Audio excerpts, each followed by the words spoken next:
There we go. Anyway, sorry, I was actually chatting with it muted without realizing. What's up, Ice Juice? What's up, SS Rods?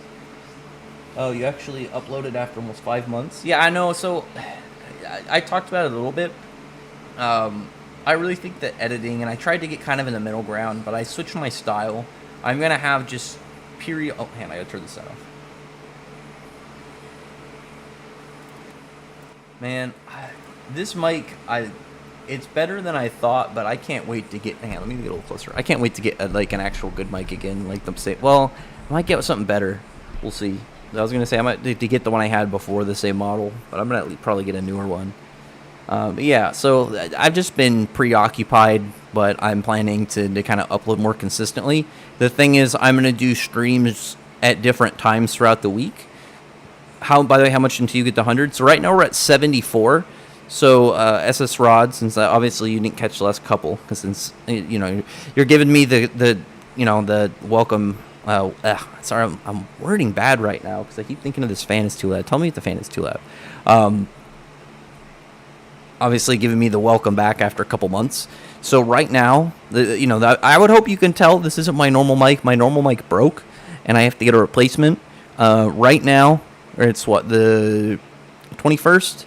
So we have a little about 3 weeks until this YouTube period ends. We're $74 out of 100 to get me a new mic, but if we have a stretch goal at 500 to where we're going to have, I'm going to set up a camera and I'm going to do my further content with me actually visually seeing. People can actually see my face. And I have a green screen that I'm going to set up, and then I can look into figure out how to do that. We can, do some stuff. Maybe I can broadcast from Magnolia. But yeah, we're 74 out of the 100 for the mic goal. So 74 out of 500 for the face reveal and camera setup goal. You hear what happened to Black Clover? Then it moved magazine. I hear you just fine. Yeah, I personally wish that Tabata went more on a hiatus until he was good and just did a couple chapters on the side slowly. So when he came back, he was a bit ahead. My belief in maybe where he decided to switch magazines was so he can have it be more graphic. Because, I guess as a direct way, I don't think Black Clover is going to suddenly become R-rated, but I'm expecting it to be to where, you're going to see more gore. Maybe, we'll see in similar to Dante's backstory with a girl, but we're actually going to see, Lucius with a chick, and we're going to see some tits. Something like that. I don't think we'd get, a gratuitous sex scene, but maybe Tabata would just be like, dude, in this magazine, I can draw nipples. Finally. Thank you, Ice Juice, for the $10. So now we're at 84, because I had 74 before, I believe. Yeah. So we're at 84. Thank you, my guy. Thank you. I really appreciate it.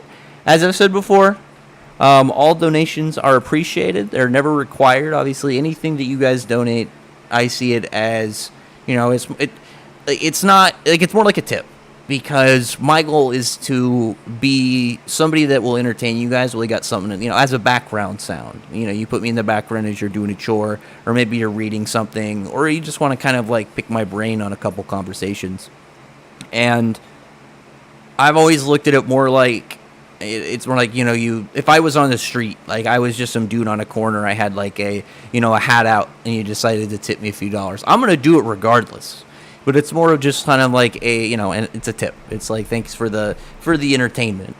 I appreciate it, my guy. I hope that I can fuel as many late night chores as possible, sitting in the back, talking about what's been going on in the anime and manga events. I was talking to some dudes a minute ago. I thought it was really funny because I know I get into quarrels with the Black Clover fandom. I do it all the time. Sometimes it's fun intentionally. Sometimes it's just I guess I've stirred up some people unintentionally. But with My Hero, I thought that was hilarious that that people were saying that I hate the series. I don't hate the series. The only thing is recently is I slandered the Toga shit a lot because I really didn't like it. I'm not a Toga fan, so I didn't really. Well, hang on. I like Toga. I'm not big on Toga. I don't like Ochako. I think she's super lame. What do you think about Makarov should die in the Alvarez arc? So I think the way that it was set up, I didn't, like, I understood why Mishima, like, didn't fully kill off Makarov, but at the same time, I wish he did, but in a different way, because I personally think Makarov should die inside of the guild, like, inside the building, peacefully, not in any fights, similar to how he was born. And for me, it's a little hard because, like, I understand why people are salty about it, but at the same time, I'm like, this is what I want, and I'm a little biased on it. I really want Makarov to die peacefully inside the guild. Like, I want him to be similar to what, like, we thought Mavis was. When we thought Mavis was a spirit connected to the guild. You're one of the only people on YouTube I know that like Fairy Tail because of the reason that I totally don't swear you. I appreciate it, my guy. So, no, we know why he did. So, Makarov did die. It was because I really... Mishima's father died when he was young. So, no, so Makarov... Mishima talked about it a little bit. So Makarov was initially going to die on Sirius Island, but he changed his mind because I think he would have missed his chance in like getting to meet like the voice actor who plays Makarov because he's really renowned. Because I think he was old and Mishima wanted to have him around until like the voice actor died or something. There was no. So, Mishima talked about it the initial one with. Alvarez, it had to do with when, Ice Juice. I'll just talk about it because I'm trying to remember if you're the same guy I was talking to earlier. Because I don't know if this was an alt account. I don't think so. The whole stuff with Zareth and Mavis, it made sense from a writing standpoint when Mishima was going by. You have like these two that have like messed with the boundary between life and death, so it makes sense. It's just controversial, obviously, of a character dying and come back. I really personally don't want Makarov to die inside of the guild hall. I don't want it to be some big deal. I would like it to be more emotional. To, like, it's building up, and it's, like, before major events. It's like he's there near the end, and he's, like, just kind of goes out quietly, happily, with no conflict, no strife. Like, think of it as, like, events in between arcs. Like, what I would want it to be, like, right before the final arc, 100 Years Quest, or maybe something like the second to last arc, it's events in between arcs. So it builds up more of an emotional impact rather than, like, a direct events going on right now in the story. It has more to do with, like, character downtime and what's going on between the characters doing big stuff kind of thing, if you catch my understanding. Because I just think that with Makarov... seeing how he was born and seeing how his life went, because like when you look at Makarov, like there's a lot of shit that just went very badly for him. Like he didn't really know either of his parents. We never met his wife, but clearly he failed with his son, and for a while he thought he failed with his grandson. So it just seemed like everything that Makarov was directly blood connected to him fell apart. And on top of that, think of like Hades. Hades, in a way, like, it was never explored. I wish it was explored. Even if it was, like, we got a little bit in the anime, but not a lot. Like, because logically, like, Makarov grew up inside the guild. But Makarov ultimately would have grown up with Hades as essentially, like, a father figure to him. And we never really saw that. But it's like, think about the logical idea, I think, in connection. Because obviously, growing up in the guild, the oldest guy and the head guy, he's going to be... And what we saw with how he treated Grimoire Heart members, Ultir especially, as a father-like character. And your father-like character turns evil and almost kills you.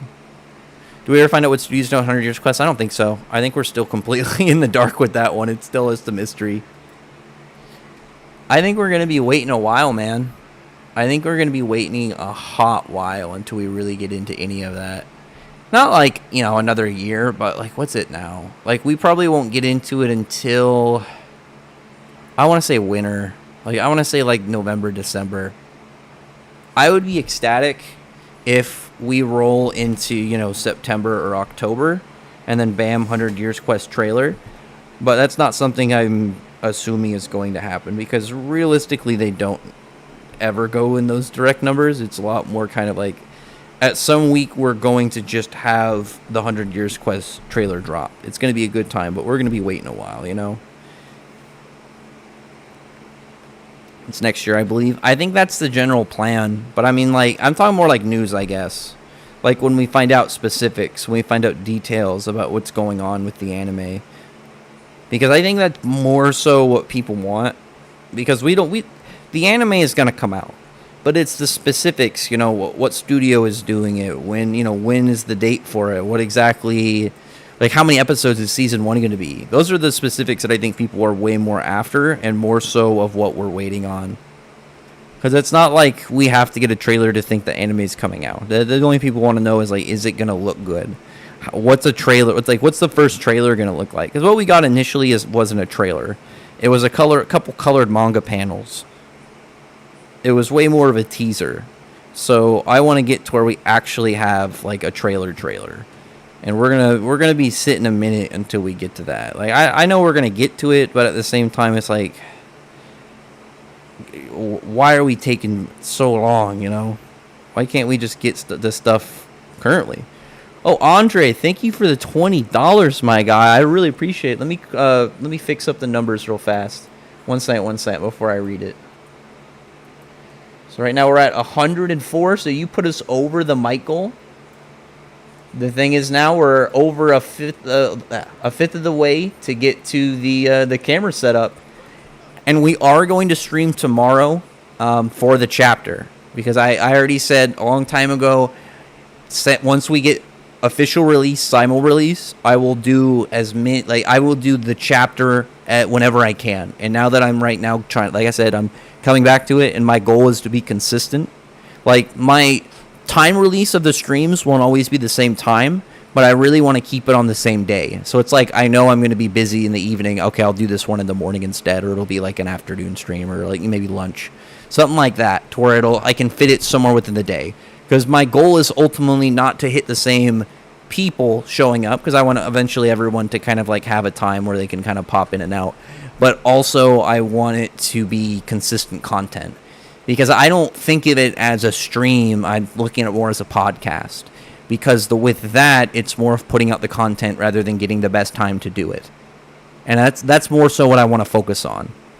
Also, thanks for being the first super chat. I actually really like that feature. I think that's one of my favorite features that I've seen. I don't remember when it was implemented, but I think that's just cool in general that it has a way to kind of like see, like, somebody has now joined the supporter, especially like if it's somebody that's been here a while. It gives more emphasis on the first super chat. And some people will show up and just do it maybe like the first or second stream, but I know I've seen some people for a hot minute. Thoughts on the Demon Cry movie? I was watching some clips to remember how fun it was. If we get an animation like that for the big moments under his quest, I think anime would bring a lot of new fans. That's one of the things I'm super stoked on. I'll get to the Dragon Cry question in a second. As long as the anime is good, a lot of people we're going to see a very large wave of new fans, because there's going to be people who are going to see clips on like Twitter and Instagram and TikTok and stuff, and they're gonna be like, oh shit, this looks good, or they're gonna come back to this series then ended up watching all the way through Alvarez, because there's fans that don't even know 100 Years Quest is a thing. And on top of that, there's people that might have not liked Alvarez as much. I know Alvarez has some people that don't like it. Personally, I really like it. The thing is, like, I put it as like tied with Sirius Island. Sirius Island is a more consistent like ride, but I think Alvarez has higher peaks, but Sirius Island has a much better ride, like total ride quantity. Especially because I think the anime really improves the tone of Sirius Island. Not as much as Tartaros. I think Tartaros is the best. I feel like it's easy just to say Tartaros is the best in terms of the anime without really any question, because it's the most consistently animated, but it has the most anime improvement. And that's one of the things about the anime that I always look at, because the anime should improve scenes, make some stuff better, especially with like addition of music. You have like ways that like the author might be able to tweak something. For example, Guild Arts versus Natsu in the manga versus the anime. They really did a lot more with the anime that obviously you wouldn't be able to really do with the manga, especially with like the music, the visuals of like that aura and the vibration of the screen. Like there's more you can kind of just generally get your point across. And that's one of the things that I look for generally when anime adaptations. I do think Wano has, like, as an example, even though I'm not a big One Piece guy, and I know One Piece fans pretend like even though Wano looks good, but One Piece fans act like the animation has always been good because of Wano, which I think is really funny. But Wano is a really good example because it's done a lot to improve stuff from the anime. And Black Clover has a lot of areas that like it improves the anime. There's some stuff that especially the initial release animation doesn't look as good, but there's a lot of stuff that is better. Like for example, when I almost said Natsu, when Asta beat Zagrid, like the flashback bit with the music, it really emphasized the scene and made it a lot better. So I always look for that in the anime like adaptations. I'm really hoping 100 Years Quest does a lot to just add and improve. Like, you know, make some of the fights a little longer, you know, use the best music to kind of really get the impact that the scenes are going for. Like, I would love to us when we get to Natsu's Ethereus Dragon Force scene, and it's more of like this, like it switches like to a more horror tense music instead of as less like epic super battle. Like, I want it to kind of like shift between those. Like, I would aim ultimately for like a metal kind of tune. I think that'd be great. But if that happens as well, there's going to be like people that like content creators that are going to do reactions to 100 Years Quest episodes. There's going to be people that read the manga that didn't before. And there's going to be like people who start the anime because they want to get to where 100 Years Quest is. There's going to be as long as the animation team doesn't fuck this up, it could be a really strong future up and coming for Fairy Tail. And I think that's a huge plus for the fandom. It's like looking at look at like how much like well reaction One Piece has been doing with stuff like Zoro's fight, like how well it was in the anime, some of the scenes with like Kaido and Gear 5. Obviously not every scene is going to look amazing, but it's like when scenes really improve what the manga showed, that's when people get the most excited. Like for instance, some of the stuff of like Luffy going into 5th gear, they added some bits to the scene, and it made it more interesting and to watch in the anime. Whereas him grabbing the lightning was not very hype in the anime because they didn't do anything to really improve it. Luffy just kind of goes up there and grabs the lightning. There's no like epic rising of music or like some really cool dialogue bits to really kind of get your blood going. It just kind of happens. Whereas, like, that's a good example, even in the current events, that I think didn't do the scene justice. Because like the Luffy going giant, it looked awful in the anime, but it made me sad because I know it's not a major point, but that was one of the part that I wanted to see the most in that sequence of events. I think that and Bajran Gun, like obviously I want to see his super punch.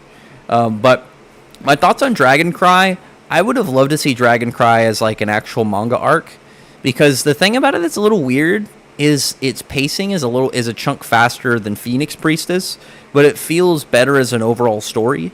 But I think that's just because of like, you know, that last act of the movie, things kind of got craziest, and so obviously like stuff's got to be going down.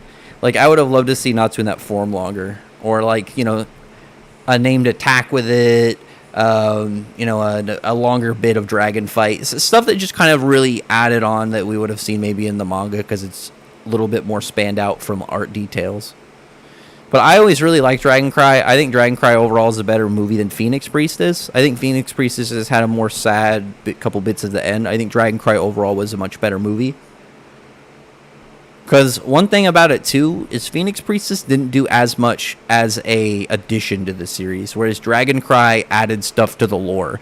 Like, because Dragon Cry we know is canon, the stuff where we see, like, parts of Natsu thinking about Igneel, and obviously, like, when Makarov found him, like, Natsu reflecting on bits like that, I think is really good for his character. Oh, is the British $4? Oh, I'm sorry. Maybe I got the colors wrong. Let me pull back there. So we're at 88. I still appreciate it. Any amount is appreciated, my guy. Maybe I gotta learn the numbers. BRL. What is a BRL? Why did I say British dollars? I don't know why I said that. Let me see. Let me put it at 88.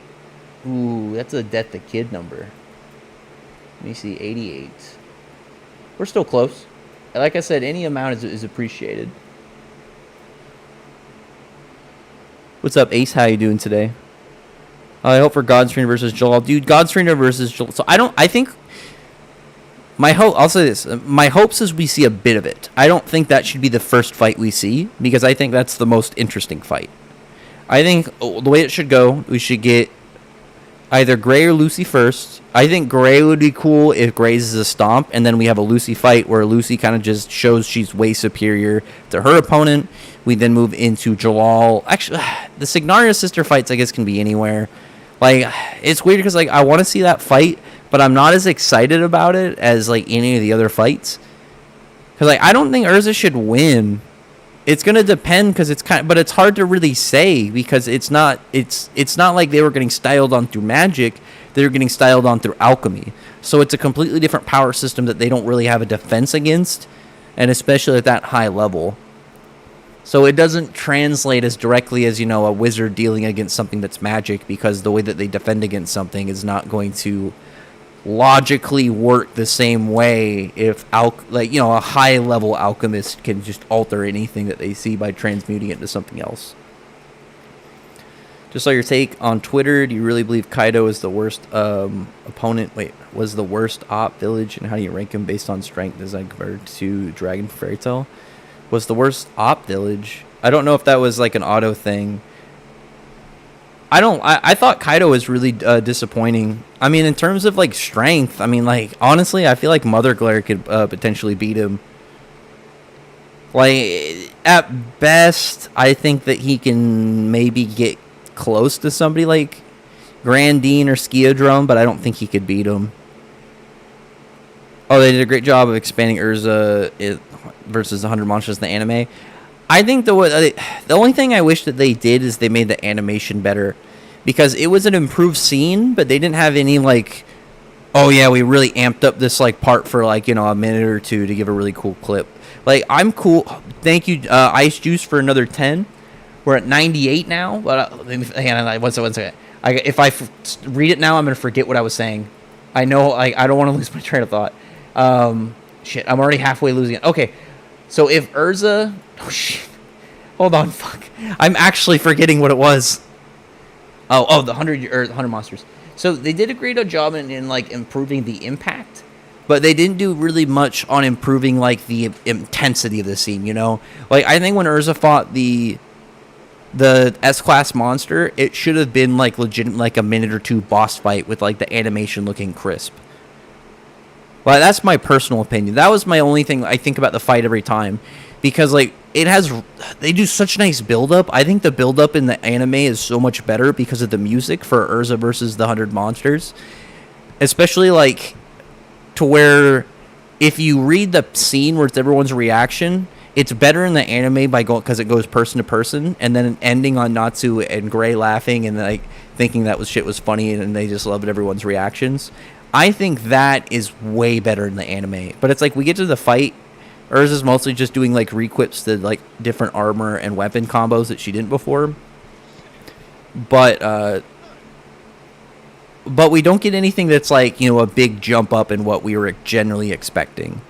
I think they improved it, but, like, that's what I mean. Like, it's an improvement. But, for example, seeing, like, Terra Clamar, and, like, scenes from the Urza versus Azuma fight were dramatically enhanced. Like, we got just some scenes that look so much better, added bits of fighting, and general areas that improved upon the fight in its totality. And then that's what I'm more looking for. If a scene is more sad, for instance, Gray and Silver, sad in the manga, the anime even today fucking, like, breaks my heart because of how well the music, the voice acting, the tone with color, it improves the scene so dramatically that it's like, it's one of the reasons, like, Tartaros is just easily the best anime arc for Fairy Tail. It's not even close. Like, the animation is great, but also just the way that scenes are handled is fantastic. And that's what I generally look at. Like, even it's like, again, One Piece. I'm not a big One Piece guy. When I look at scenes that are in, like, Zoro versus King, in every way was enhanced. Like, the climax clash at the end in the manga, it's still cool, but I mean, like, I watched the scene recently. I watched them yesterday because I was, like, thinking about, like, people arguing between the Sanji and Zoro scene, which was better. And I was like, I enjoy One Piece. I'm not a big One Piece fan. I don't really like Sanji that much anymore, but I've never been a big Zoro guy. Like, I've always liked Zoro, but I've never been like Zoro's my guy. Sanji used to actually be my favorite, and then his like simping became too annoying. My favorite Straw Hat is Brook.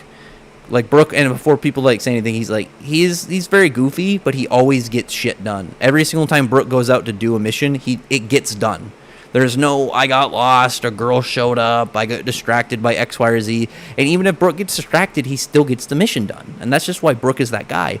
But the Zoro scene is like, just like the music enhanced it so much. Because like picking the right tune for what you're going for just adds so much more vibrance to the scene, so much more general impact as you're going through it. I'm excited to see Jellal in action, maybe even showing some new powers. I also really want to see a new Stardress mix. New Stardress mix is a must. Like Lucy, I like she has a default one, but she needs to use it way more. I think a lot of them, it should be generally her first or second time using them. I think it'd be really cool if it's like, oh yeah, while we were training or like waiting, on one bit where it's like, oh yeah, 2 or 3 days passed. She's like, I was practicing this, and she's like got one of like a new form.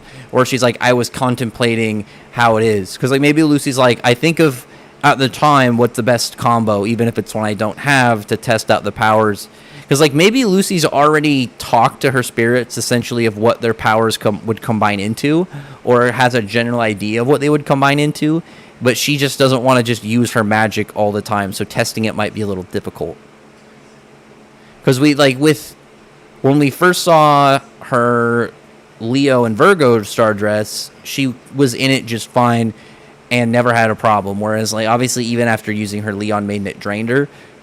We later saw what she was in it just fine at the point of Ellen tier, like set Ellen tier.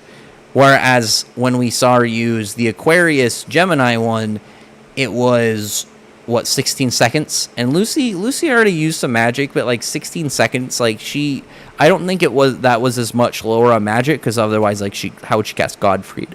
I know there's some hacks with her magic, but still like she still needs a strong amount.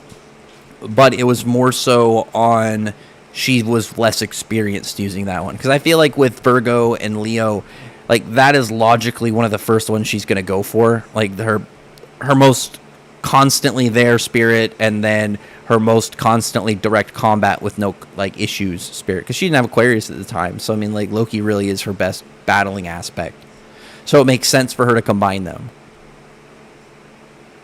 Like I'm really hoping we get to see some hype stuff with Jellal, like in just his combat, as nobody else is there. He's in a scenario where he's got to get to Urza. Because that'll be really cool if it's like he gets a rage moment and he's like, I gotta get the fuck over there. She's getting overwhelmed. I caught that. I almost sneezed right into the mic. But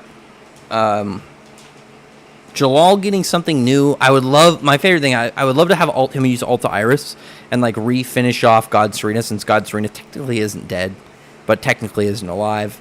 You have him defeat him, use Alta Iris, and then Duke takes the Lacrima out of his body and applies those to another Athena type.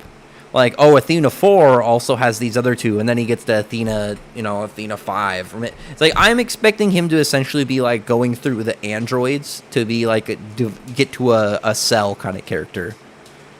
Because we know Mishiba's influenced by Dragon Ball, but he does things in his own style. So I can see if he's going to be doing like a character creating the ultimate person, he's going to be working eventually towards somebody like Cell, but with alchemy and the Athena concepts.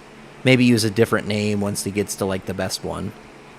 Like have like 3 or 4 Athenas and then get to something else. I think Igni will be redeemed. No, I don't. The thing is, like, you can't really redeem him, because like Selene was out doing her own thing and was defending herself by people who showed up. Obviously, like she's not like a good character from a human standpoint, but from a dragon standpoint, she's relatively fine. I'm a hardcore Urza and Jellal fan. Jellal is that guy. I always liked Urza, but Jellal has always been my dude. By the way, I agree a lot of your takes on Natsu's development on Dragon Cry.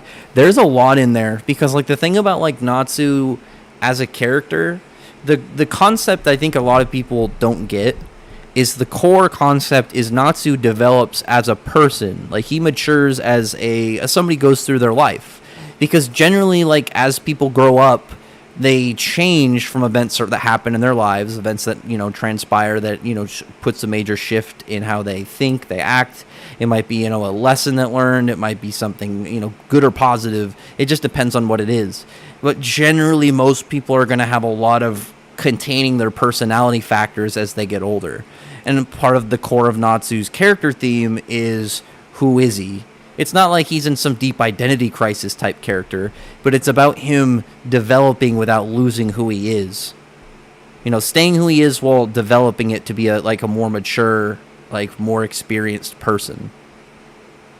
Because a lot of people I see compare it's like Deku and Eren, for example. But it's like a character doesn't have to have some dramatic 180 in their personality to develop. It's ridiculous. Also, I really appreciate it. We got 3 likes and 13 people here. So if anybody can like the stream, hit that thumbs up. I'd really appreciate it. There is a way to, just if you want to support, there's option obviously for... I gotta take this alarm. There's an option for super chatting. Anybody that donates, I always appreciate it. It's not a requirement of the stream, but it is something that just shows that, shows some support. I'm going to do content regardless. And if you don't feel like, doing a super chat, there is an option for the membership.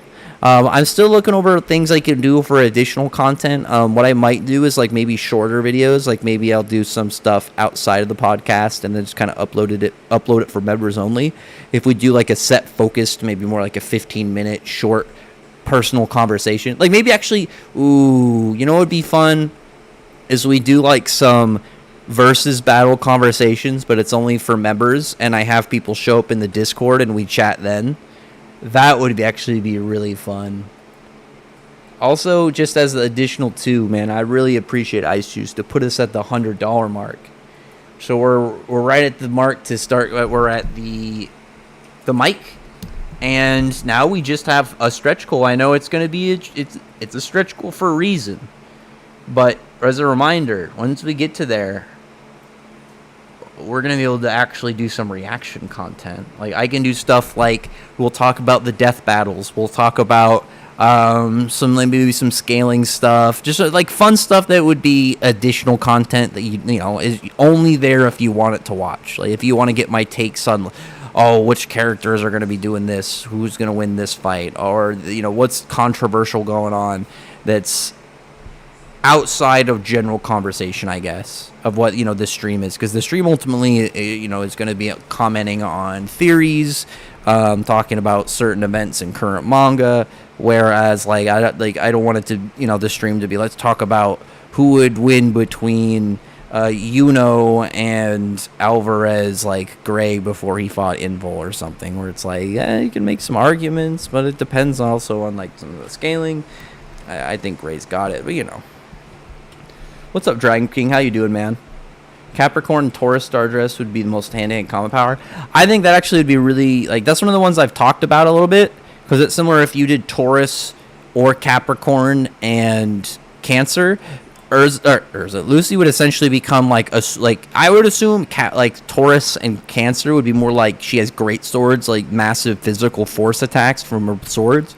But if you did Capricorn and Cancer, Lucy would automatically be a swords master. Maybe not Urza level, but an up there, very skilled with the blade character, because she's taking on the capabilities and skills of whichever spirit. So it's not like Lucy herself is an amazing swordsman, but it'd be you combine a very skill martial artist technique-based character with a skills. I know there's scissors, but bladed sword combat. Obviously, we've seen that with just her Cancer Star Dress, she can fight with Kyria. Obviously, not Kyria all out, but it shows that she can fight a regular skilled sword-to-sword fighter at that stage, because while using the form, she automatically just how it works gets granted the abilities. It's kind of like how Luffy with the Shadow got swordsmanship. It's just how the power works. It's not your skill, it's somebody else's skill that you're taking into your being and cladding it onto yourself. Also, episode of Guild for One, End of Nirvana is very powerful.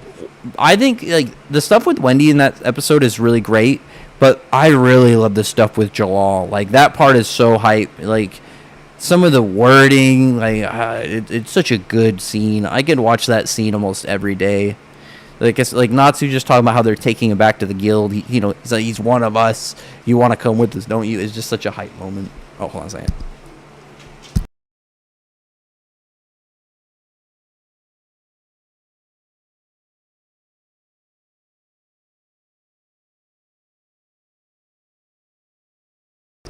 Okay, I've requested some water. I don't need to die. This room is hot. I need to get a new fan. I hope my fan's not too loud. If it's too loud, tell me.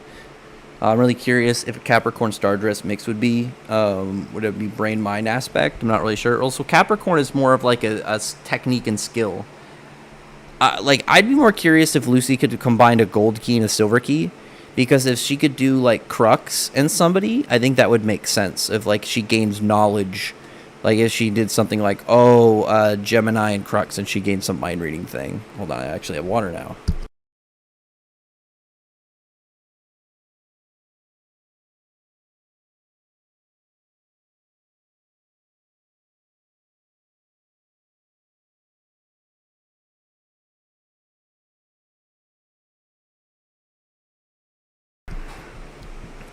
Do I think God's trying to beat the fraud allegations? I think he already did. I think by what we saw at the Gajil fight, he easily destroyed any fraud allegations. Like, he fought Gajil 2 times. Like, obviously, like, he has a way better moveset for somebody like Gajil, because Gajil doesn't have any, like, hacks, really. He has defensive hacks, but he doesn't have anything that's, like, scary if you get hit by it. Like, Misaki, for example, I was rereading the Misaki fight earlier today. Misaki's general power is broken, but, like, once she gets that ability out to actually, like, where she's directly attacking you with the space around you, because there's no visible way to see it unless you somehow could trace the magic or, like, the attack from a sensory standpoint and less of a visual standpoint. But then it's like that, but you also would have to have the ability to defend against direct spatial attacks. Because she's not attacking you with spatial magic, she's attacking you from the space itself. It's a really weird kind of like just different trick power. I appreciate it, Dragon King, though. How are you today? Man, people totally downplay Fairy Tail in the comic Vine. It sucks because even if you hate Natsu, they shouldn't say it's only city block level. I've never liked comic Vine. I've always thought a lot of them don't pay attention to what's going on.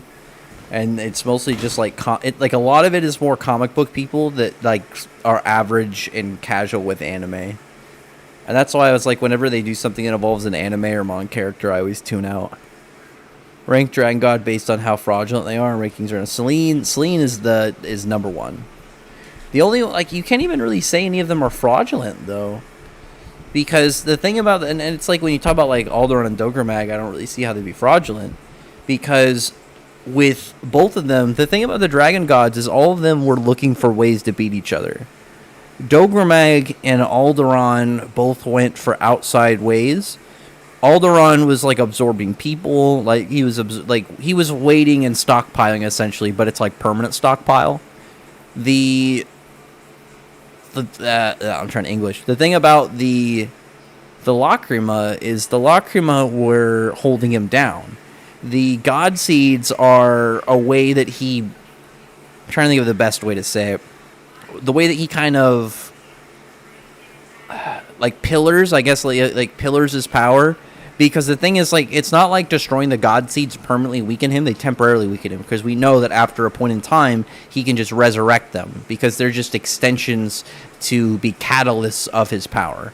Whereas Dogromag's the cores were enhancements. So he had all these Dogra cores hit him throughout the labyrinth that made him invincible. Oh, my dog hears people. Because when you look at the characters and you look at where they're... Hang on.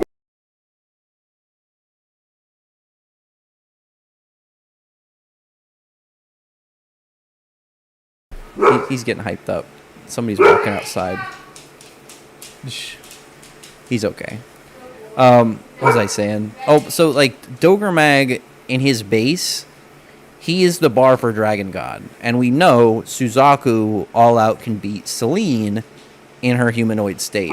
So, Natsu and Suzaku alone should be able to beat humanoid Dogromag without much effort.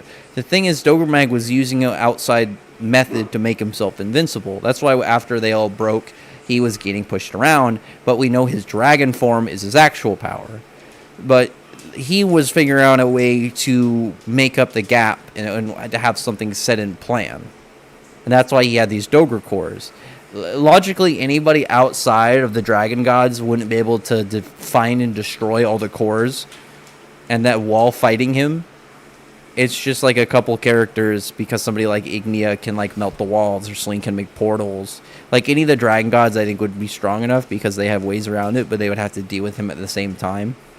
But it's like, obviously you need a group to fight him. But I mean, like without Selene, it'd be so hard just to find them, like with how big the labyrinth is. Do you think God Serena has an elemental dragon lord crew advantage to counter Jellal? Not really. I mean, he's got light. I think his light and shadow are his best thing. Let me see. Let me go to the direct translation. Is it not shadow? Fuck. See, now I'm getting mixed up, and now I've somehow completely, because I mixed myself up with one thing, I'm like second guessing myself on all his powers. 1 second. I'm pulling up the chapter right now. It's right before the Dogra fight. Right before the Dogra fight conclusion. So I'm one chapter off. There we go. So it's at 115. Let's see. Yeah, he has light, but does he have dark? Yeah, he does have darkness. I was right. I remember, like, when I talked to people about it, this is actually really funny. I just got to add this for some lore, some Rax lore. So at the time of, for people that didn't, like, if there's anybody here that wasn't as aware, like maybe just didn't pay attention to God Serena until he came back. Initially, we only knew directly he had 5 elements. We knew he had earth, wind, water, and fire. Obviously, these are variants, like he's got gale and freaking ocean. But we also knew he had lightning just from a scene where he had lightning on his hands. But we never really knew what the last 3 were. And I always said, like, can't we just guess based off of, like, the other dragon elements we know? And then, like, people always told me, no, like, that is, like, you can't just guess on that. Which I got, but it's like, I feel like that's the easiest thing. And we actually got the easiest thing, because the other things are freaking, I light and darkness, but, like, mineral. I know I would say more like mineral, but, like, I just like the official translation calling it stone, because we already had earth, and we know it's like a diamond, like adamantine, just from, like, that chapter. Where is it? Let me literally scroll up. Where is it? When he hit him. Yeah, Diamond Dragon's Fortress Breaker. Also awesome attack. Like, unless that's supposed to have to do with light, but I doubt it.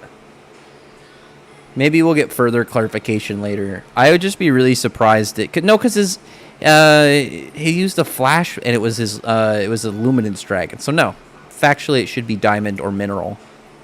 But it's not like there's variations of it. It should just be, well, there is, but not like to where he would logically have. So he should just have diamond. I don't know why it's stone in the official translation. It's ridiculous. But I mean, he just hard countered. That's just not Gajo's fault. Where was I? God Serena really combos Ruben Fent normal dragons. There's me, the element. Well, no, so that is true, but, like, the problem is Gajil just doesn't have any, like, big ways to put him down, or, like, really any tricky hacks. Because, like, most characters have at least a move that's really dangerous if you get caught in general in it. Whereas Gajil doesn't have that. Gajil really needs something that's, like, a big extra move. Like, it'd be hard to really kind of give him something unless you did something like, oh, well, he can really do a lot of manipulation with his... with iron, and he essentially, like, instead of, like, making a sword, he combines arms, maybe makes a gun, or maybe like he can, like, condense his stuff. That'd be cool. It's like he uses an Iron Dragon roar, but instead it's like he essentially shoots out like a railgun shot, but it's like his roar condensed into one, like, super round that travels at like ridiculous speeds. So it's like God Serena tries to tank it, and then it just overwhelms him. That's where, like, I could see it go like that, but it would just depend. Like, Mishima's done more for, like, character advancement with Gajil than combat advancement, which is hard. Like, it's hard to be mad at, but at the same time, it's like, from a combat standpoint, it's like, I want to see him relevant doing things. Hologram Stardress would do. Keeps time. You have a big clock. Oh, if his magic counts as light. Yeah, but it's a variation, and he has alternates to it as well. But I mean, he should be relatively fine. I think the plan is going to be that he's going to start busting out some more dangerous things. I think we're going to see a little bit flashback to like an older Jellal, more serious, like aggressive, almost kind of not dark, but more like ready just to execute whatever he needs to do in order to win, kind of thing. I think Gildarts would appear in the series. I do. It's really hard just to say, though. Like, maybe Celine will come back with Gildarts. That could be the best case scenario. Because I could see her being like, yeah, I decided to bring the strongest member of the guild by official ranks. Like, why didn't I think of that before?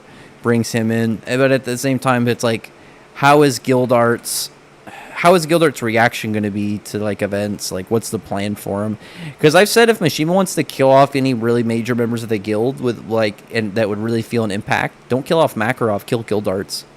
Because we could get some like Gildarts backstory. We could see exactly like where he came from. Like, is it going to be like one of those characters, or like, are the Clive family, did he come from nothing and he's just one of those guys that's just strong based off of like he's just born strong, or he's born like with a lot of potential? What exactly is the story behind that going to be? Or is it going to be like maybe the Clive family is really powerful? Maybe he came from like a big shot family, because we know Kana has a lot of untapped potential. It's just that she isn't like a big direct fighter, so it's hard to really gauge her strength-wise. But I think it is difficult, because like her main thing, her cards are utility, but she's got Fairy Glitter, which is, just some big fuck-all in attack. Imagine Sagittarius Aries. I would love a Sagittarius Capricorn, and Lucy just becomes Hawkeye. She just becomes this like super master skill archer. Because logically she can. It just depends on what the result of the Stardress mix is. I wonder why they changed the looks of the anime and the manga. I think my belief has always been, I know a lot of people think this too, that it was to kind of throw people off from noticing the connection between him and Kana. I think that makes the most sense, but because like I'm pretty sure his official hair color was already out by then.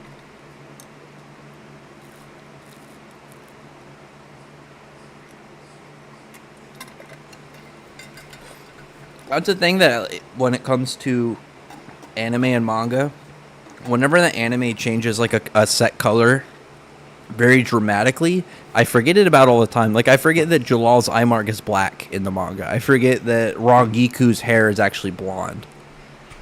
Like, stuff like that always, like, I always get caught out, because I've gotten so used to something that in my brain, like, I'll remember a scene, but I'll remember it more of, like, Jellal, because it's like with Jellal, for example, it's hard to remember that it's black when you see only in certain colored pages, essentially, and covers, that's the case. Whereas, like, obviously, like, any general scene in the manga, it's like, oh, well, it's a black and white manga. And then you see the anime and it's red. I forget that. And then, what is it? And then Eden Zero, it's freaking blue. But it's supposed to be blue. Whereas, like, Elsie's is red, but it's supposed to be red. And then it's like, oh, well, Jellal, it's red. And then like, well, it's supposed to be black. But every other color palette for him matches except the eye mark, for reasons just cause. We might change their eye color. So Gajo's eyes actually used to be another color. If you look on, which volume is it? I think volume 5? Oh, God, I'm going to just pull it up before I keep guessing. The first time you see him in color, his eyes, I believe, are green. Let me see. No, I'm off a little bit in numbers. I think it might be 7. Let me see. I'm just going to look at it. I'm fine looking at volume covers. I'm pretty stoked about that. Is it 7? I'm going to find it, because it's going to bother me if I don't find it. 8, there we go. That was a chunk off. Volume 8. I'm trying to find a good panel that's not going to take me to another website. Yeah, his eye color is green there, but we know in the anime that it's more red. Especially after in the manga, it's also red. As well, another one that's actually fun. Lucy's keys used to look different until the anime version came out, and then the anime adapted to the manga. Or sorry, the manga adapted to the anime and how her keys were designed. I'm trying to remember if it was because the anime came out, I think, before the art design shift. I'd have to double check the dates, but I'm pretty sure. You gotta go to classes. Well, you have a good time, my guy. Make sure you get your stuff done. I actually have assignments I need to do. I'll do them tomorrow. I know I'm like a day behind, but I'll be okay. I have to get that done though. I'll set an alarm. I appreciate it though, my guy. We're gonna do we'll do a stream tomorrow for the chapter. I'll probably start like maybe 20 minutes, a half hour before then. Let me bring some guys in the chat. I'll see if they want to talk about Fairy Tail for a bit. We'll maybe do that for like a half hour for the rest of the stream. Let me see. I'd love to see Jellal and Lucy team up sometime. That would be a weird team up. I don't know what would need to happen for the context of these characters to really to have like a team up with them. Hold on, I'm gonna unmute. Hello. Let me what you guys talking about?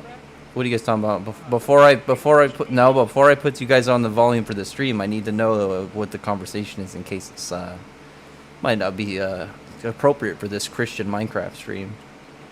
We're just talking about funny dubious things. I was gonna bring up when she was like shaking her ass on camera. That was it. Oh. I don't know. We were just talking about like funny dubious and shit. Juvia's pretty cool. I always have been a fan of her random aggression. I've been actually waiting for like Juvia's crazy side to come back from. Oh, I just made myself giant in the stream. To how she was in Sirius Island when she was pissed off at Merity. I thought that was great. I've been waiting for her to come back. No, you are now. Man, I was about to tell you something funny. Oh, you can tell me after. What's up, Christian Minecraft? How many jokes in a fucking stream? I mean, No. I was gonna come Oh Lord. It's bad. It's about eating buns. Bruh. I was talking about some of the fights coming up. Are all hyped for the Jellal fight. It's gonna be the best one. I can't.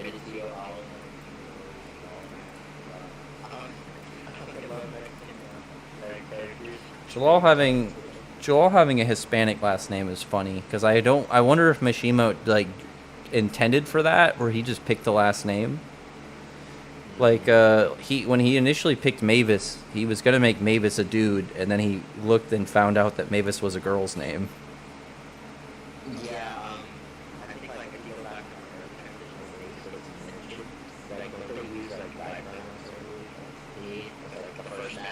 That's how the fan translators, I believe, were doing stuff because Mavis was always ambiguous in how the translations were.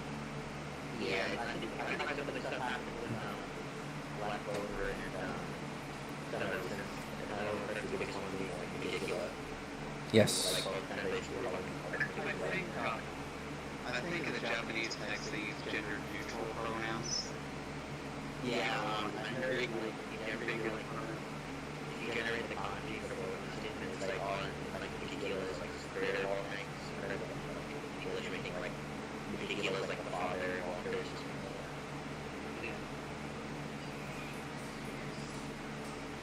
You know what? Actually, I haven't mentioned. I'm gonna be bummed out if Megicula doesn't come back. Oh yeah.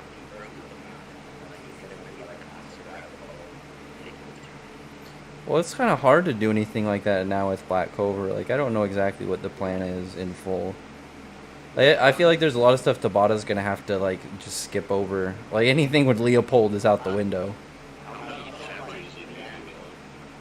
I mean, Jump Giga is typically between at least 40 pages to 70.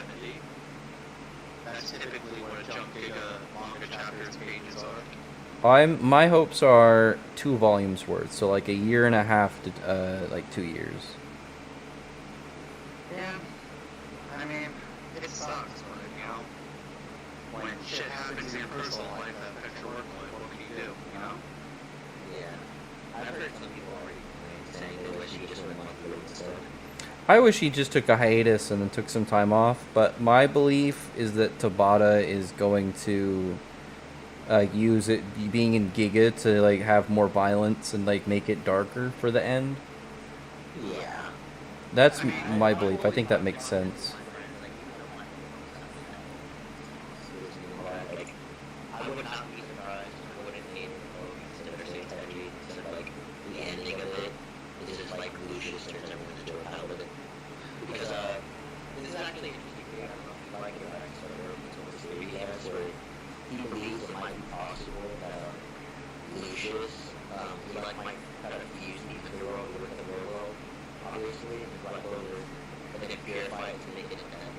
I think that'd be cool. I really liked the my wish. This is how I wish the last chapter ended. I wish that he used some spell that they couldn't block, where he's like, "This is gonna make the next 5 minutes feel like 4 months," and he just does like prep stuff. Maybe like he revives a bunch of Wizard Kings as paladins or something. But like give it like a canonized way of why there's gonna be like 4 months per chapter. I think that'd be really funny. I need that to happen. Yeah, I think that will.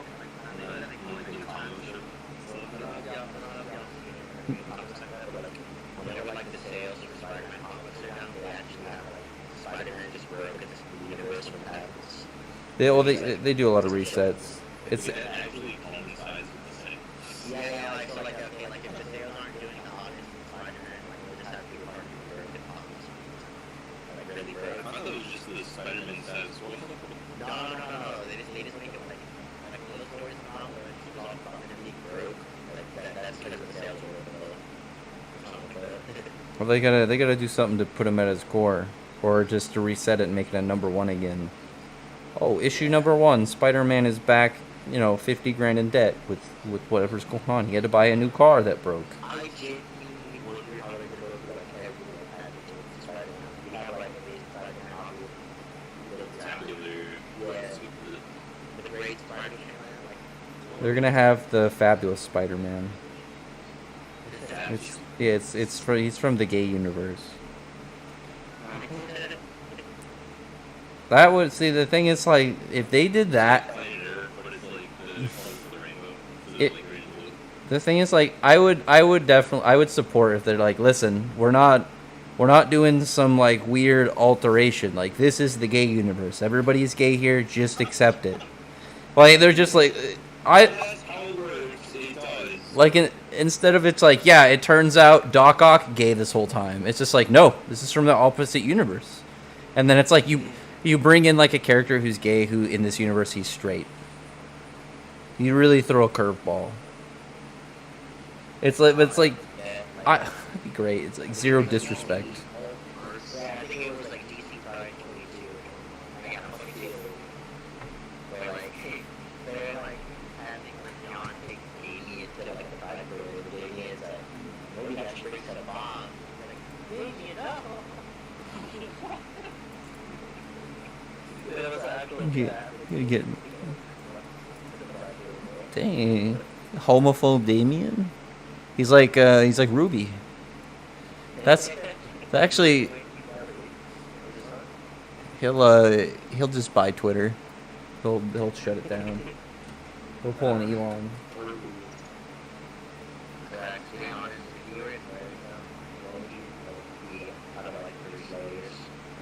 Oh, I mean Dragon Slayer's the only one to really pick. God Slayer just spells you to have a bad time. There's only realistically one Demon Slayer. I thought you were gonna ask what guild I was gonna join. I was ready.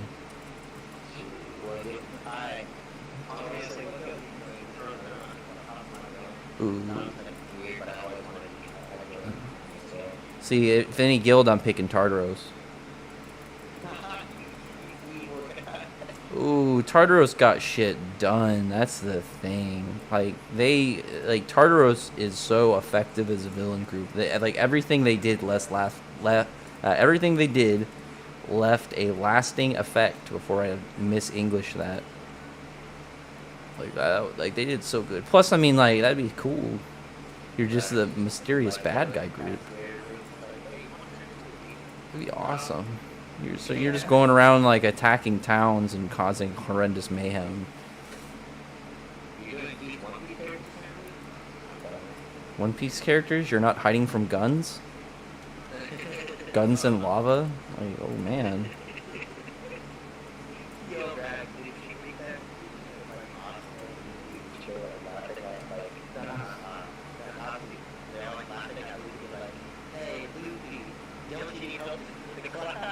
Yeah, that was a good one. Did I? I don't know if I did that one. I have no memory. Oh, dude, that fucking image of them being the guys surrounding me on the couch. Killed me. That was actually a really good one.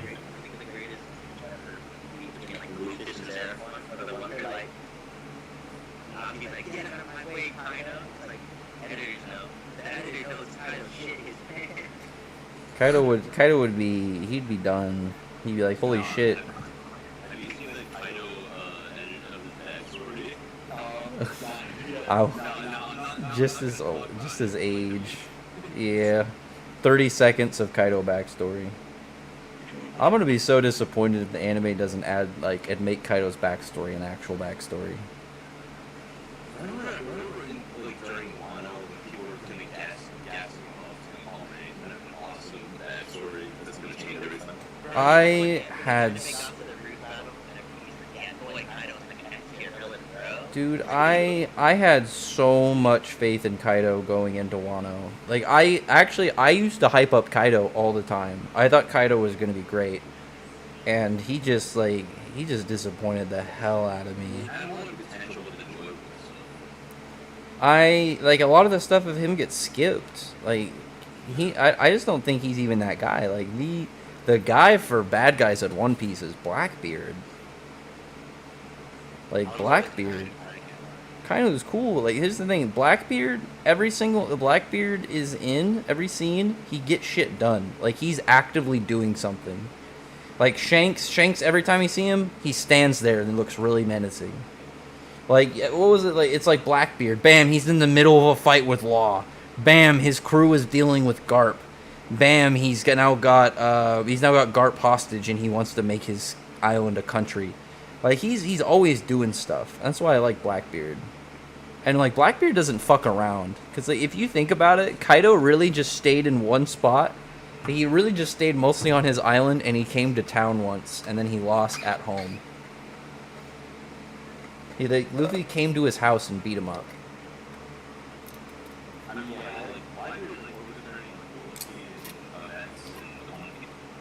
I was just kind of like fine Kaido was like Bowser. He just stays in his castle all day. He's about as menacing as Bowser.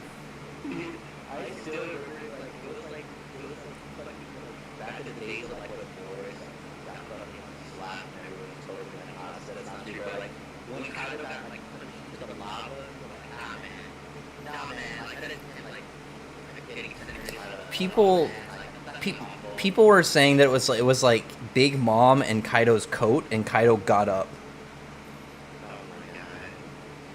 I remember, like, that shit was funny. I'm happy he's done. Like, we got Blackbeard active. Egghead's actually been pretty good. I'm just waiting for Luffy to stop pussyfooting around and go beat the shit out of some people. I was so kind of everybody, so when Rat saw that shit jumpy gun was left over, and he's like, damn, looks like without me probably fleshing out Lucy's to be easier. I'm so sad about that. I am sad about that, though. Because, like, I feel like a lot of his backstory and, like, build-up chapters are going to get skipped now. Yeah, they seem to be setting something up with, showing him in a wheelchair when you were younger. I'm gonna have my fingers crossed that we're gonna be at least 6 to 8 chapters, and we're gonna have at least like 25 to 30 of those pages dedicated to Lucius' backstory. I mean, it's like, this isn't I don't think so. I'm hoping we get something new from him. I want him to be active. Really cool, like, you got today, we lost a few weeks ago. What is it? We have to say that, like, as Lucius is fighting opposite, we might see him like that like Toro do, like, and then go to fight, he's gonna activate like the devil line control. It's what part of the opposite. It'd be interesting. I just want to see him go to another level up, reveal some stuff to where he improves his bad guy like villain setup, and then we actually get some backstory. Like, he's I just don't want his potential to get lost. Here, this is another good edit. I remembered to find this recently. I finally did it. I can fight Lucy.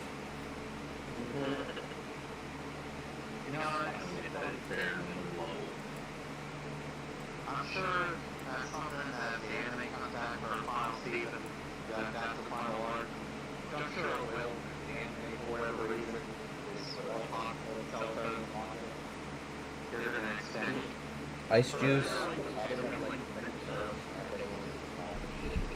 Ice juice. To answer your question, the magic I would pick, it'd actually be really cool. I'd like to have Ichiya's smell magic. I want them to make smell potions.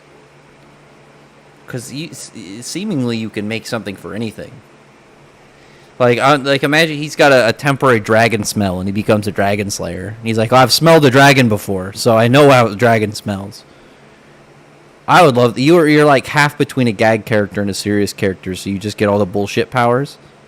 That'd be awesome.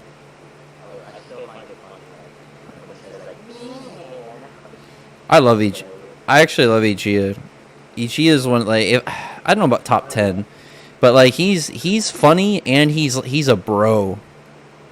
Ironically, Blue Pegasus helped save Fairy Tail and Love the World. No, hold on a second. Ichiya and then some assistants from Blue Pegasus. Yeah, you're right. Ichiya is doing the main shit. Like, they helped block at a Nirvana shot. Cool. Who went in there and destroyed the Lacrima? That was my guy. Like, that was Ichiya carrying everybody on his back. Keep this in mind. Like, he soloed his fight in the Grand Magic Games. Like, he one-shot Bacchus and Rocker at the same time.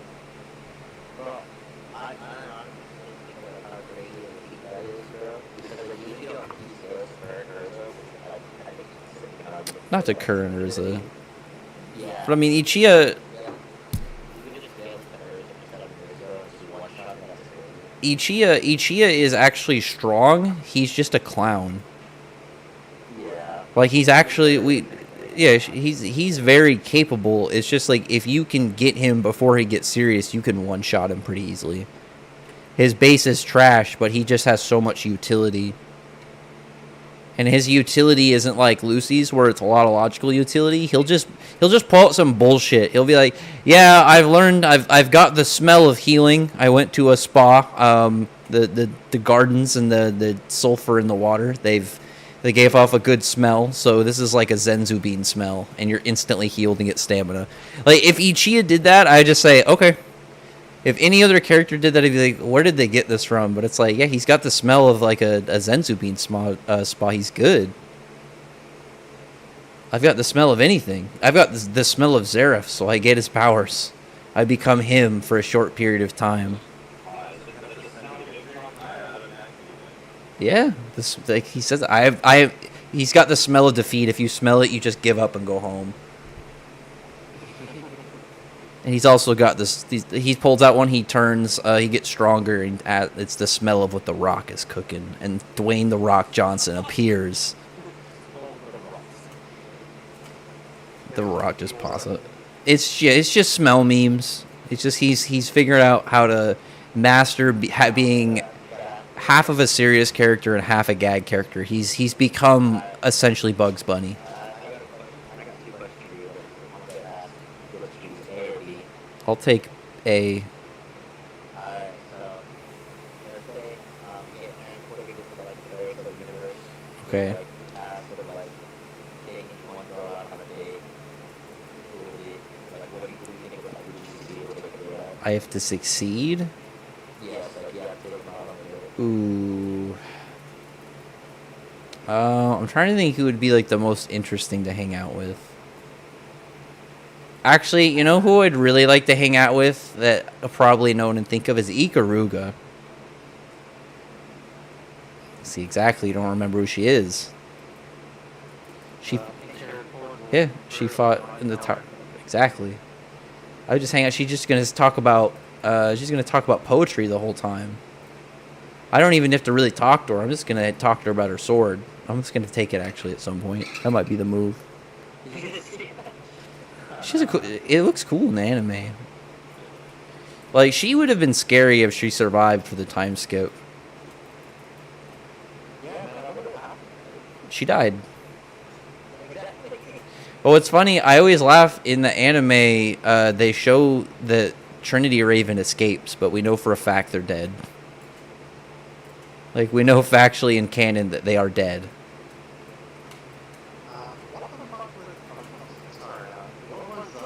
You can swear, I don't care. Oh, his name is Vidalis Taka. Yeah, he was cool. He had the Rock of the Succubus. I liked Fukuro better. I thought Fukuro was a better character. Like Vidalis was neat, but I liked my Owl of Justice. Yeah, that guy was weird and pretty mean. Oh, Red here is a Chad Natsu appreciator. That's high respects, my guy. I appreciate you.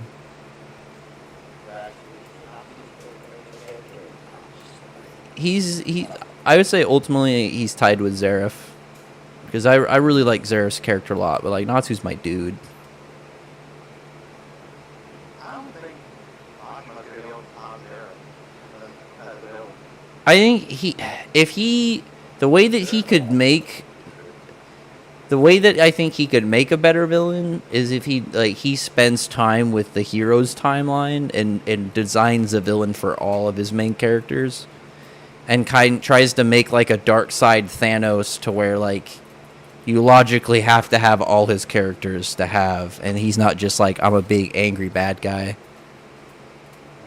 Because you could do a lot with like the concept of obviously like what you could do to all of the cast members and like what you do to a conjoined universe. Yeah. I think that'd be so cool. But I mean, like logically, I feel like Zeref is going to be at the top forever. Yeah, I mean, it's just built up to hundreds of chapters, involved in so much of the world and character events. He's like, dude. Oh, that was a fun week. Like I remember the first time he popped up. It was wild at the time. You just go like a year to 2 years without seeing him. Probably the craziest one was at the end of the Grand Magic Games because it just was out of nowhere. With Tartaros, you can see it happening just because of how like obviously the Tartaros is related to him, but like just that end of Grand Magic Games just happened.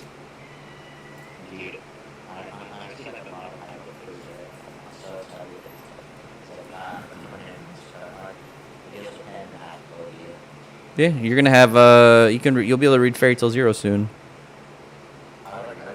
Oh, you already read Zero? Oh, you're good then. You got more Zero stuff then. You can go right into the flashback.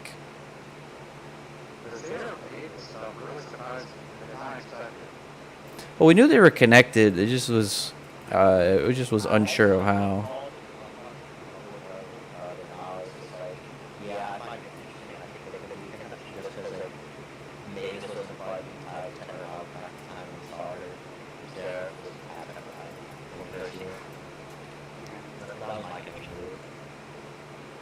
Yeah, I thought it was something, but I didn't expect to this extent. Man.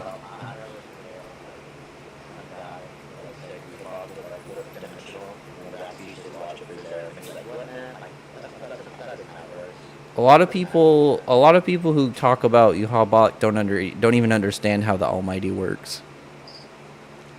I think it's like universal, really.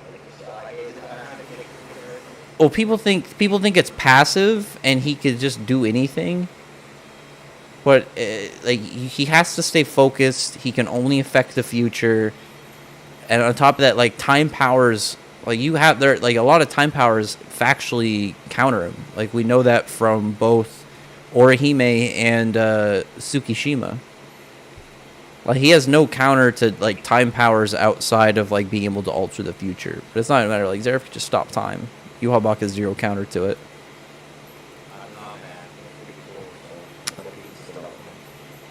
See, that's what I mean. Is like the people will just come up with something. Like he'll develop a thing mid time stop, and it's like, well, how does he activate it during time stop? And like, well, he'll have it active already. It's like that's not how it works.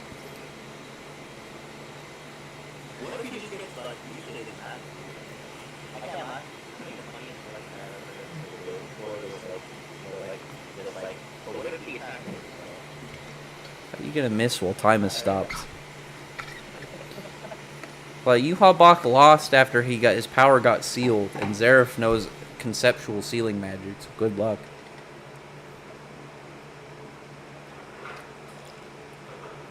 Like you should be able to stop time and take all Yuhabak's Ryatsu and have no problem with that.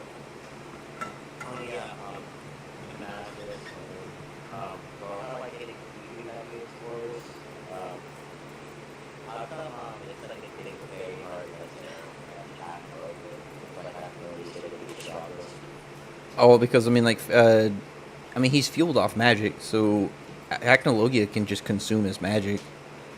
And as we've seen, even I don't want to spoil it, so I don't want to go kind of beyond that.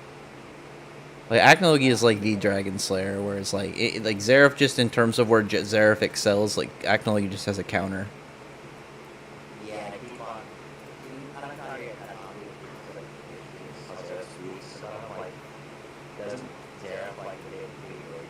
Yes. Yes. Because, like, Zeref, ultimately, he can physically fight, but he's more of, like, a hacks caster. Whereas Acnologia is a countering physical fighter that has a way higher power, like, ceiling. So he just ultimately is able to sit higher than him. Dude, Acnologia could laugh and kill everybody in Black Clover. Black Clover fans are funny like that.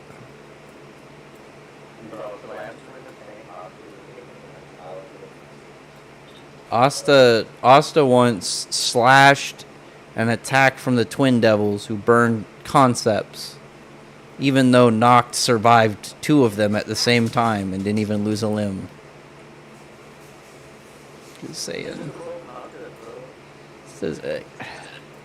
I'm gonna hold like there's gonna be I'm gonna get a bouncer that doesn't let certain people. It's like if you check your opinion. If the Twin Devils have any respect on your in your voice, don't let them in. Get those bums out of my freaking conversation. Oh no, Octopus first like reading like fairy tale, like even if it's never used to it. I get like gags on, oh my god, they like kill the dragon, like that's crazy. Like that's like a crazy feat. It's like I don't know what all that. It's over for Sting and Rogue. There's so many errors when you actually think about that, which is really funny. Because like they would have been like 5 or 6 at the time. And on top of that, Sabretooth the thing about that's really funny is there's a lot of general context clues that Sabretooth, I mean they're strong, but they didn't really earn their spot cuz like Kagura and Jura never participated in the Grand Magic Games at all. And none of the Sabretooth team could fight Jura. So Jura, like, realistically probably could have secured Lamia Scales' #1 spot by himself. Like, all the rest of the team just has to do adequate at, like, the games portion. And, like, Jura could realistically just walk around and one-shot people on the last day. So it's like when you really think about where they were at, it was very clear that Sabretooth was a bit fraudulent. Yeah, he fucking They're a fashion guild.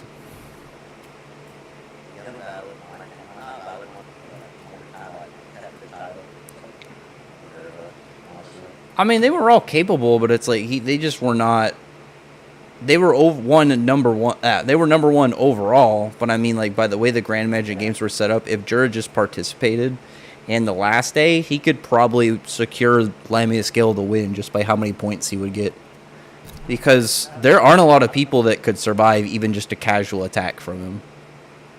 Maybe not survive, but stay conscious.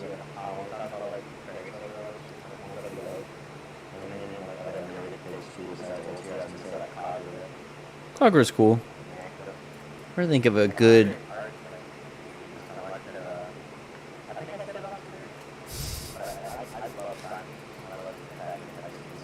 You know who's a really, really good niche character is Matan Ginger.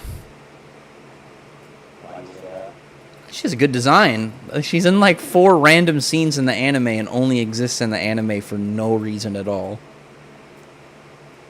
Like, if you haven't seen her, she's a random anime-only character from Twilight Ogre that exists for no reason at all, but her design is actually pretty cool. Whereas we all know Daphne's favorite character. Nah, Daphne is trash. Daphne is trash. Yeah, she's also a fire user. Yeah, she's got a fire ass. She's like a fucking hamster made into a character. You can skip it. You can skip it. 100%. No, it's awful.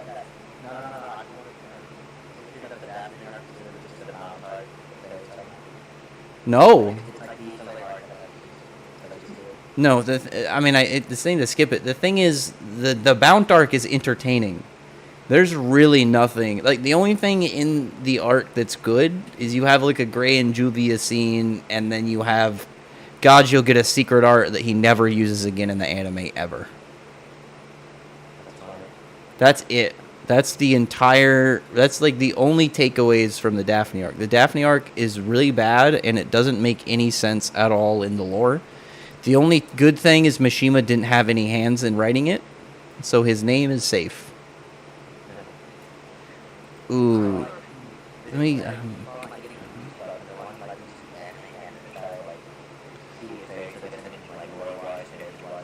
at this.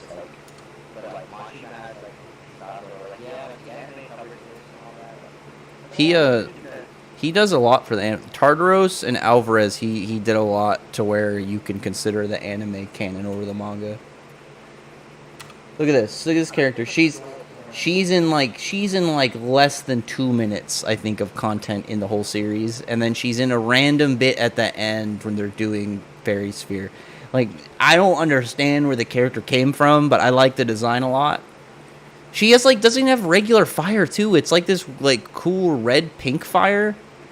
And she has character traits, and she's literally just like a fire hamster made into a hot chick. I don't understand her character, but I like her.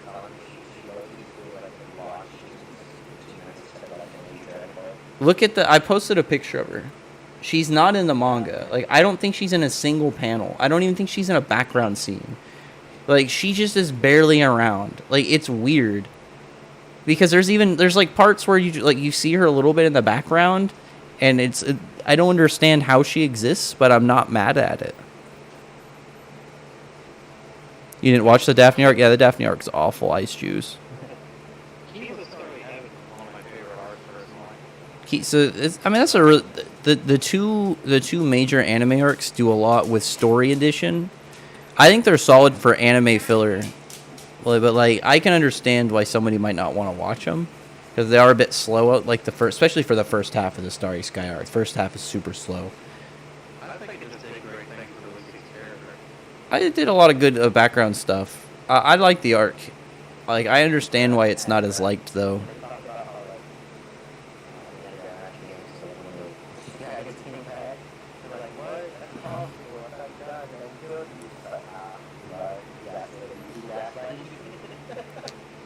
Sting and Rogue, like they're just like their reputation was shot for a little bit after that.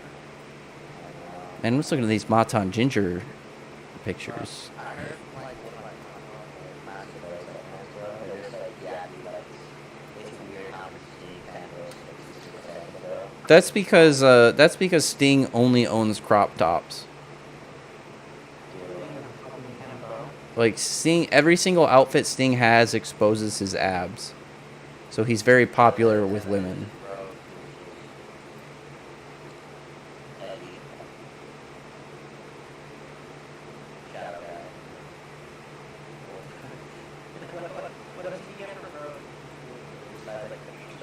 He doesn't have a sword.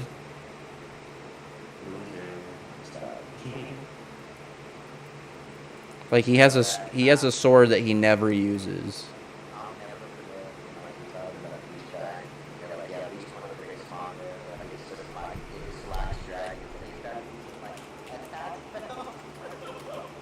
Wait, what'd you say?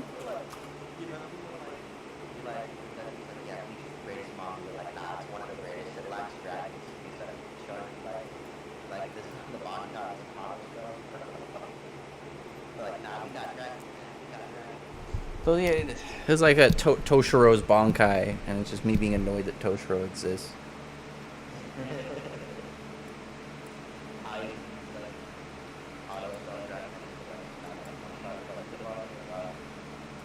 It's not even a freaking. It's not even a dragon. It's just a spell that kind of looks like a dragon. Like, what's going on?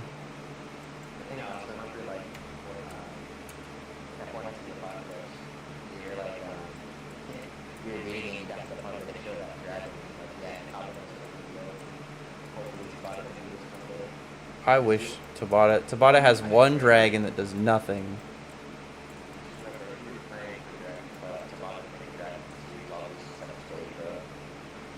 I've been waiting for one. We got the Leviathan, and then that's it.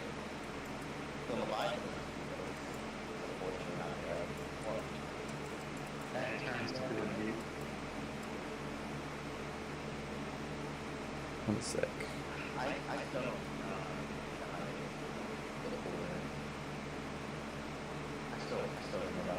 It's okay. What is that?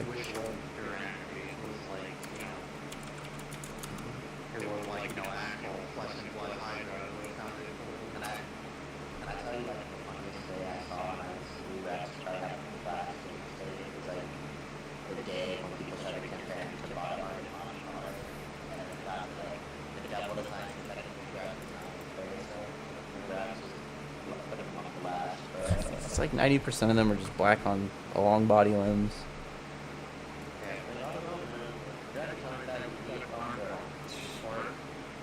Anyway, just pretty much.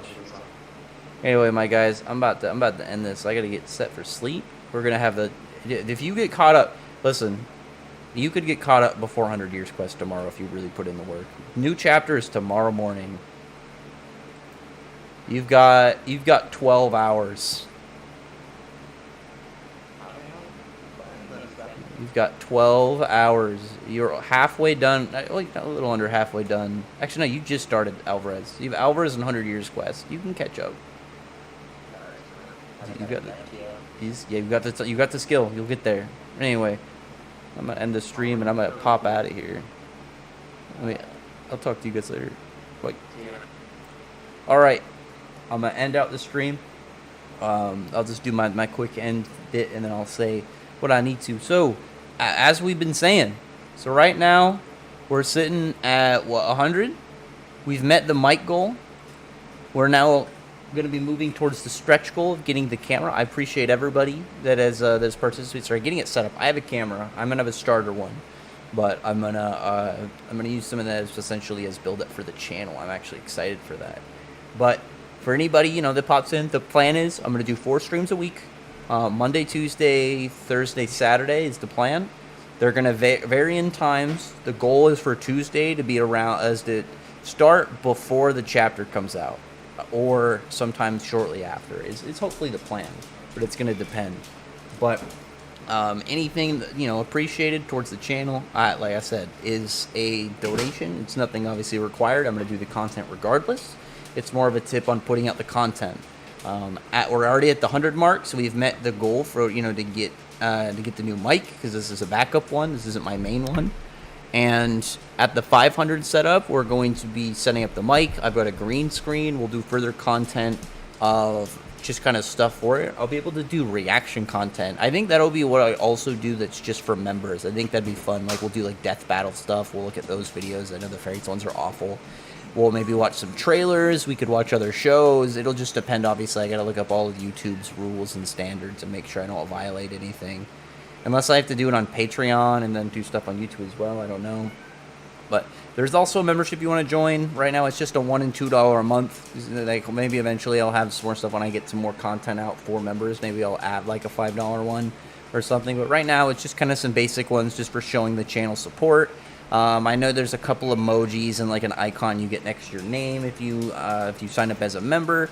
But other than that, I appreciate everyone for showing up. Anyone that's supported, anybody that's donated, anybody that just generally shows up to chat. Because that's one of the reasons that I want to do it at these kind of like staggered times, is because this way there's people that can tune in that wouldn't normally be able to if I did it at the same time every day. Because now it's like, oh, well, they have a time they're able to catch the Monday stream. Maybe they'll be able to catch the Tuesday stream. Maybe they'll have the Saturday stream. It just kind of depends. Maybe I'll just do random extra streams to where, people could pop in. I don't intend to do anything at like 2 a.m. I think that would be pretty extra, but we'll see. Maybe one day randomly. Maybe I'll have a day like, listen, guys, if we meet this goal, we're going to be streaming for the next 6 hours. And it'll be, maybe I'll do that at some point. We'll do it. Do I think Zerep, do you agree that Zerep is one of the GOAT villains? I mean, yes, I do. We'll have like a day where it's like, if we meet this number, we're going to do a 5-hour stream and I'm going to have everybody on and we're going to be yelling and talk about whatever. We just kind of like prop up like conversations. Maybe that'll be the versus battle like stream day we do. We'll prop up some like conversational fights and we'll go through them. We'll get like 3 or 4 people to come in and we can just kind of have a shouting match. It'll be fun. Anyway, other than that, guys, like I said, I appreciate everyone who's shown up for support and everybody who's been commenting, keeping stuff going. Tomorrow, so like 12 hours from now, we'll be streaming again just to kind of go over for the chapter. We'll probably do it a similar hour and a half or so video. That's like my goal is for each of the streams to be around an hour and a half as a baseline kind of time, to where it's like if I have to be a little shorter on time, not a problem. Or if I want to go longer, it just kind of depends on the conversation and what we're talking about. But yeah, we'll talk about the new chapter tomorrow. We'll have some last second theories about like what we're going to be getting. I primarily am expecting the chapter, like we're going to start out with like Natsu's fight with Athena 2, but I'm hoping we move towards some of the other fights. Like I'm hoping we start out with either Lucy or Gray. I think Gray would be more fun to kind of begin with, because I think his fight you could have more of a stomp. Because Ganai just seems like a better fighter than Kotetsu, so I would rather see his fight. So I believe that Gray is going to run over Kotetsu a lot easier than a lot of people are expecting. But like I said, that's going to be something we're going to have to wait to see. But other than that, I'll talk to you guys tomorrow.